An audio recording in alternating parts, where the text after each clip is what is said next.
अस्सलाम वालेकुम। एनरेटिव चैप्टर का हम लोगों ने स्टार्ट लिया हुआ था। आज के लेक्चर में 3 टॉपिक्स हम एक साथ ही डिस्कस करेंगे। सबसे पहले टॉपिक का नाम है मेंडल एंड हिज वर्क, दूसरा है कि why Mendel select P plant, और तीसरा टॉपिक है कि मेंडल ने जो 7 ट्रेड्स पी प्लांट में मटर के पौधे में देखे थे तो उनको इंशाल्लाह हम आज डिस्कस करेंगे क्लियर। सबसे पहले बात करेंगे कि Mendel and his work. Mendel की बात करते हैं। देखिए मेंडल जो था जेनेटिक्स में बहुत ज़्यादा मशहूर है, इसीलिए हम इसको कहते हैं कि Mendel is the father of genetics. जब आप लोग ऐसे लेक्चर्स पढ़ते हैं तो हम इसको कहते हैं कि मेंडेलियन जेनेटिक्स में हम इनको कहते हैं। तो मेंडल एंड हिज वर्क को समझने के लिए सबसे पहले हमने ये देखना होगा कि मेंडल था कौन। देखिए मेंडल का जो पूरा नाम था वो था ग्रीगर जोहान मेंडल, उसका पूरा नाम था। ऑस्ट्रिया से इनका ताल्लुक था, ठीक है। और ये जो पैदा हुए थे तकरीबन जुलाई 1822 को ये पैदा हुए थे और 6 जनवरी 1886 को ये इंतकाल कर गए थे। हार्ट फेलियर और किडनी फेलियर की वजह से ये इंतकाल कर चुके थे। मेंडल जो था वो प्रिस्ट था। प्रिस्ट पादरी को कहते हैं, और पादरी वो इंसान होता है, वो बंदा होता है जो अपने आप को मज़हब के लिए स्पर्ध कर देता है या अपने आप को मज़हब के हवाले कर देता है, जो अपनी ज़िंदगी मज़हब के हवाले कर देता है, उसे प्रिस्ट कहते हैं। तो ये एक प्रिस्ट था। जहाँ पर मेंडल रहता था वहाँ पे एक छोटा सा गार्डन था, एक छोटा सा बागीचा था। ये उस बागीचे में, उस गार्डन में ये मुख्तलिफ पौधों पर मुख्तलिफ रिसर्च करता था। अब एक बात ज़रूरी है कि जो मेंडल था वो बायोलॉजिस्ट नहीं था। जब मेंडल बायोलॉजिस्ट नहीं था तो वो एक मैथमेटिशियन था। मैथमेटिक्स में इसका बड़ा रोल था, और ये साथ साथ में इसका जो इंटरेस्ट था वो नेचुरल साइंसेस पर भी इसका बहुत ज़्यादा इंटरेस्ट था। इसके बाद जो मेंडल ने जो काम किया था पी प्लांट पर 1856 से लेकर 1863 तक उसने पी प्लांट पर काम किया था। अब इन 7 साल के दौरानिया में, इन 7 साल के वक्त में मेंडल ने 28,000 पी प्लांट्स को अपने एक्सपेरिमेंट में उसने इस्तेमाल किया। मतलब 28,000 जो पी प्लांट्स के पौधे थे उसने इन 7 साल 1856 से लेकर 1863 तक उसने इन पौधों को 28,000 पौधों को अपने एक्सपेरिमेंट में, अपनी रिसर्च में उसने जो है इसको इस्तेमाल किया। लेकिन जितना मेहनती, जितना काबिल मेंडल था उससे ज़्यादा ये बदनसीब था। अब बदनसीब ये था कि मेंडल को अपनी ज़िंदगी में कुछ भी नहीं मिला।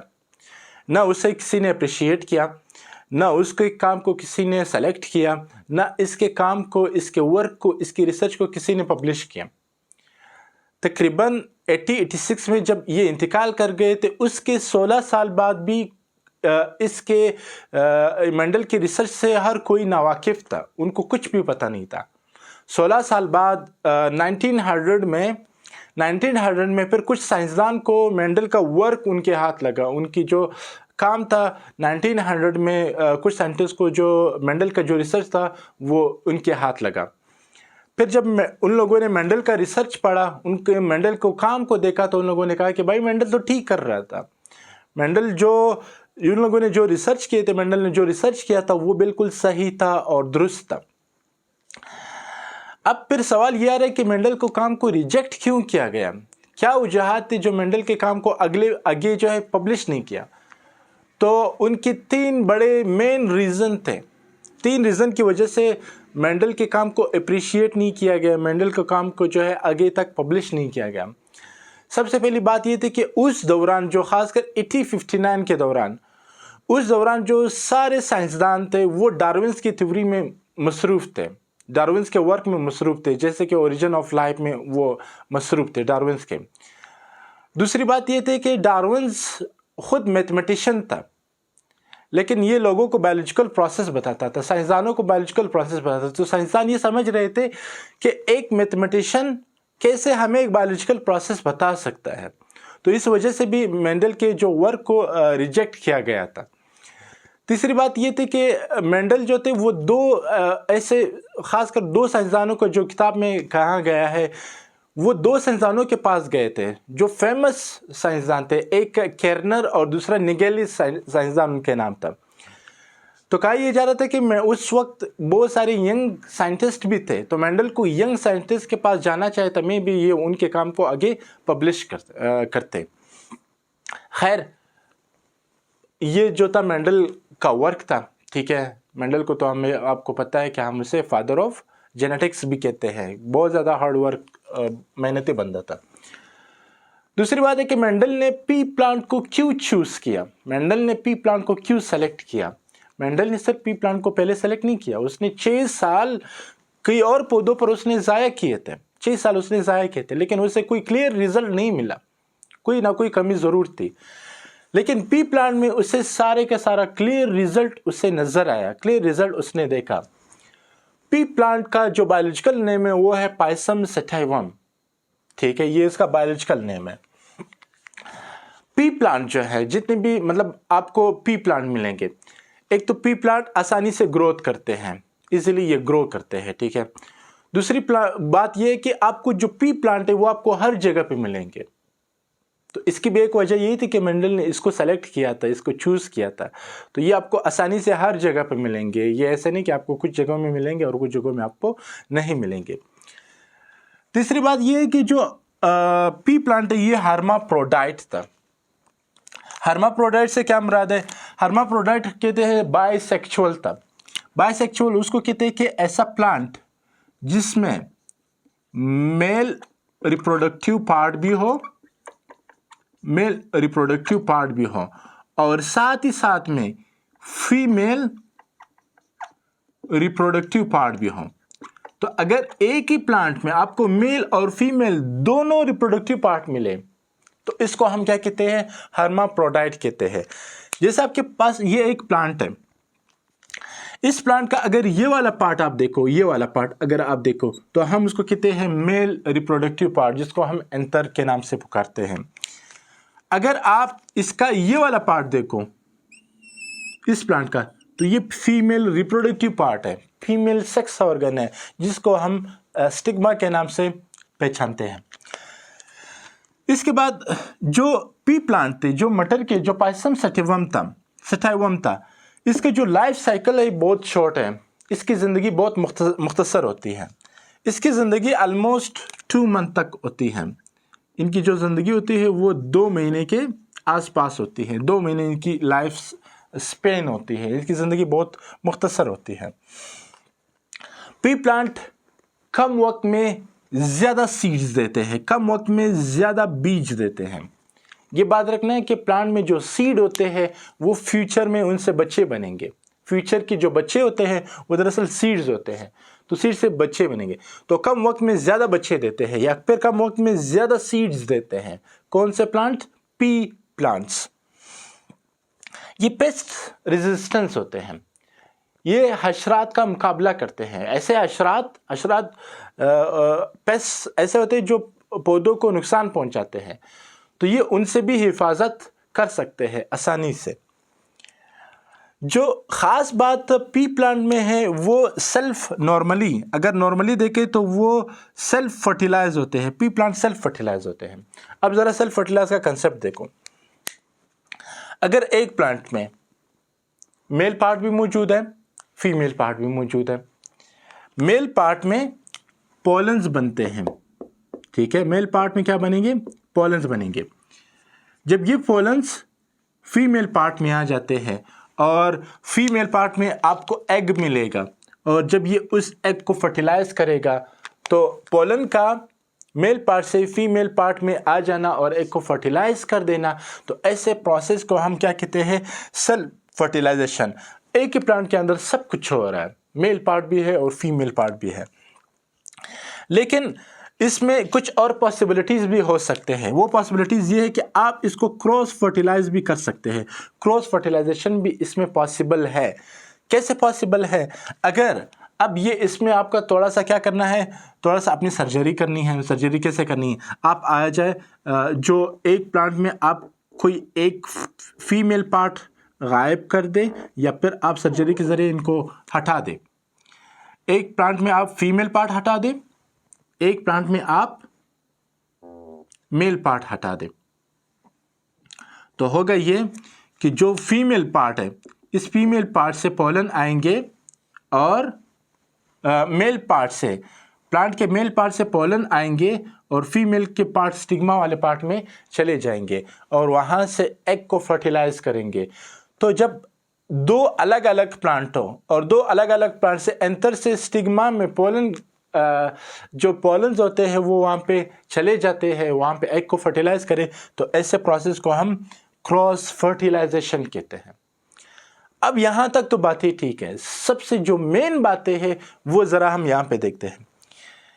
यहाँ पर मेंडल ने पी प्लांट में 7 कॉन्ट्रास्टिंग ट्रेट्स देखे थे, 7 कॉन्ट्रास्टिंग ट्रेट्स देखे थे। अब ज़रा इस पॉइंट को मैं आपको डिटेल में बताता हूँ, ज़रा इस पॉइंट को ज़रा डिटेल में देखें।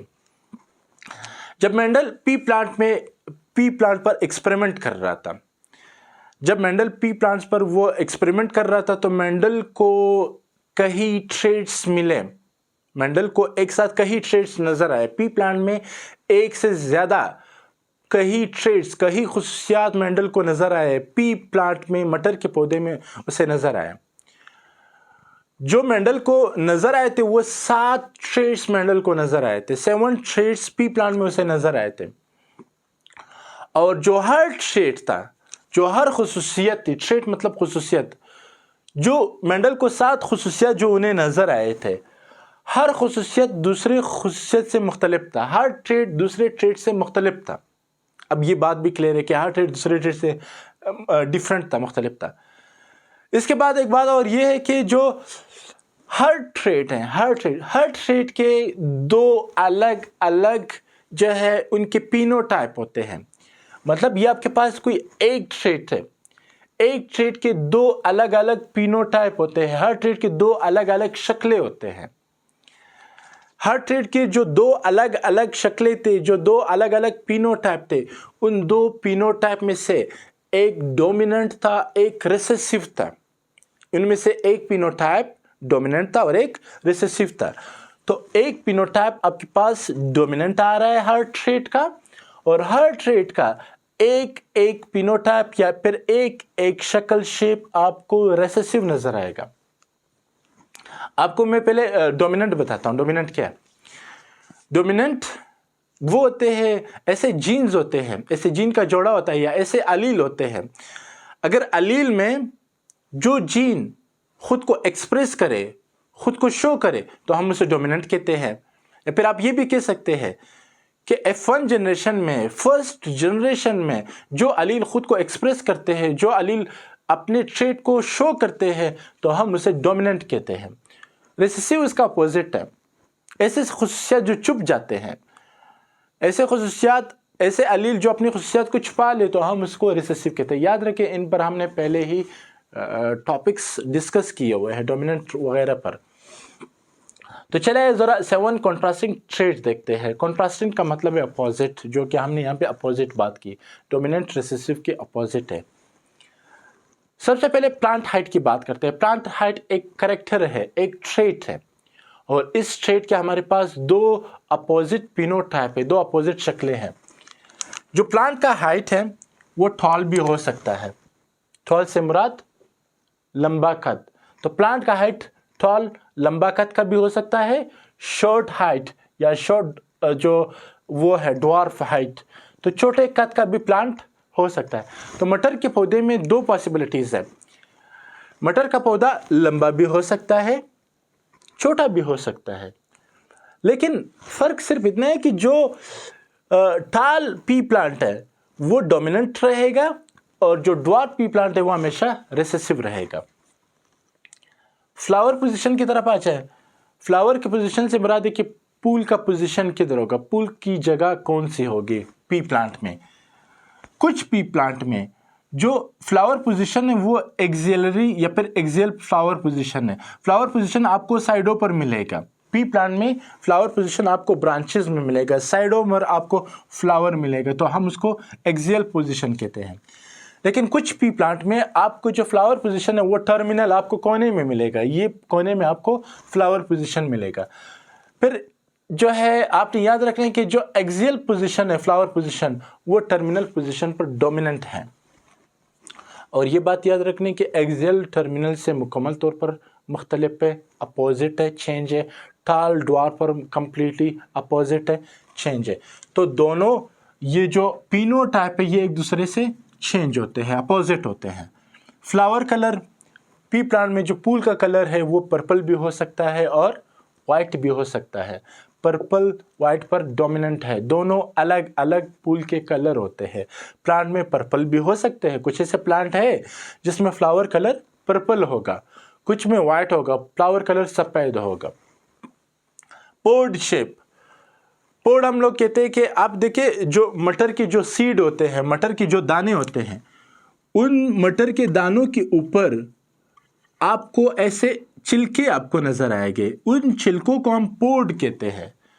तो मटर के दाने के ऊपर जो पोड है तो उसका शेप किस तरह होगा? कुछ का शेप जो है वो है इन्फ्लेटेड होगा। इन्फ्लेटेड से मुराद कि आपको ऐसे फ्लैट नजर आएगा, आपको ऐसे स्ट्रेट नजर आएगा। कुछ में कंस्ट्रक्टेड होते हैं। कंस्ट्रक्टेड से मुराद है कि इनमें ऐसे ज्यूरिया बने होते हैं, तो ऐसे आपको इर्रेगुलर ज्यूरिया आपको नजर आएंगे, तो हम उसको कंस्ट्रक्टेड पोड शेप कहते हैं। पोड कलर, उन छिलके का कलर किस तरह होगा जो मटर के ऊपर पाए जाते हैं, जो मटर के दाने को, मटर के सीड को प्रोटेक्ट करते हैं। तो मटर का जो छिलका होता है वो ग्रीन भी हो सकता है और येलो भी हो सकता है, कोई भी पॉसिबिलिटी से। ग्रीन येलो पर डोमिनेंट है, इन्फ्लेटेड कंस्ट्रक्टेड पर डोमिनेंट है। Seed shape, seed shape round भी हो सकता है, गोल भी हो सकता है, स्पेरिकल भी हो सकता है और रिंकल्ड भी हो सकता है। तो पी प्लांट में दोनों हो सकते हैं, लेकिन जो राउंड है वो रिंकल पर डोमिनेंट है। सीड कलर, जो बीज का जो कलर है, सीड शेप तो आपने देख लिया, बीज का जो कलर है, बीज के कलर भी दो अलग अलग उनकी शक्लें होते हैं, दो अपोजिट उनके फिनोटाइप हो सकते हैं। एक शक्ल इसका येलो भी हो सकता है और एक फिनोटाइप उसका ग्रीन भी हो सकता है। लेकिन ये बात याद रखना कि जो येलो है वो ग्रीन पर डोमिनेंट है। इस लेक्चर में एक चीज आप लोग जरूर याद करें, चाहे वो जैसे भी आप लोग याद करते हैं, डोमिनेंट कौन से है और रिसेसिव कौन से हैं। तो ये चीज़ आप लोगों ने याद रखने हैं। बस आज के लेक्चर के लिए इतना ही। इंशाल्लाह मज़ीद लेक्चर में फिर मज़ीद बातें होगी। आज के लेक्चर के लिए अल्लाह हाफिज़।